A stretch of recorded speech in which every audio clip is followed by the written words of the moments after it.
What's going on, everybody? Jeff Porter from the Indie Gamer Magazine, and today we're going to reinstall ADOM. Before we get into that though, remember to like, subscribe, and if you're a game developer, let me make your life a little bit easier as normal. Beamable is a free-to-use tool for game developers that easily allows you to add social, commerce, and content management features to your game with low-code drag-and-drop prefabs that integrate into Unity seamlessly.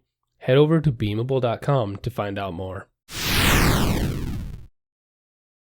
ADOM, or Ancient Domains of Mystery, is one of the most successful roguelike games ever created, and it still holds up today.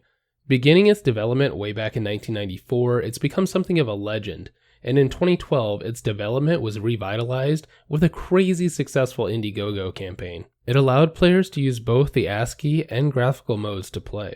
It features a ton of content from races and classes, to spells, quests, branching storylines, and much more. It features one of the most complex fantasy worlds out there, and with years and years of additions and developments, it's still one of the best to ever exist. After jumping back into it this weekend, I was suddenly thrown back into a time machine, as the core of the game is still very much the same, but now with just more content. Speaking of content, if you want more content like this, you should definitely check out our monthly magazine that's full of reviews, news, and interviews with developers themselves. You can subscribe for just $3 a month, and the link is in the description below. Being able to play it on Steam adds to the experience so much as well, as there are over 70 achievements to unlock, global scoreboards, different game modes, and game customization, so you can actually create the perfect world to play in.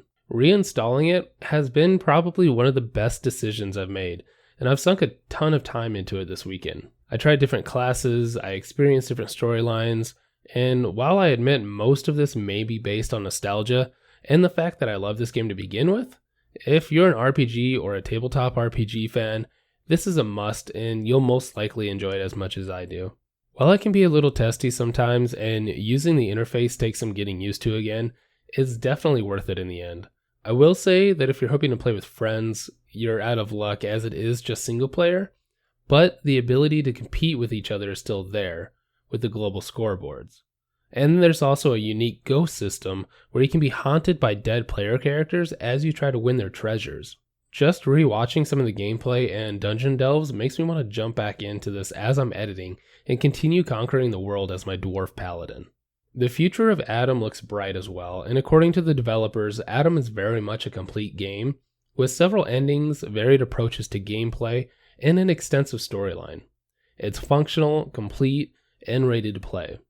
However, at the same time, it's not a finished game, meaning that as long as there is still interest in the game, the developers will continue to evolve and enhance it. As their page says, buy once, play forever. While Ultimate ADOM Caverns of Chaos released this February, I recommend just sticking to the original as the sequel is still going through development and the new UI isometric styled view is still being worked through.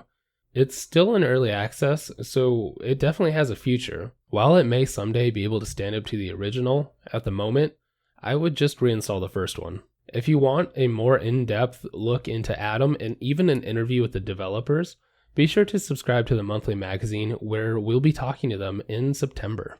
As always, I hope you guys enjoyed the content. Be sure to check back tomorrow. And Wednesday, Reese is going to continue his playthrough of Death's Door. We will see you guys later.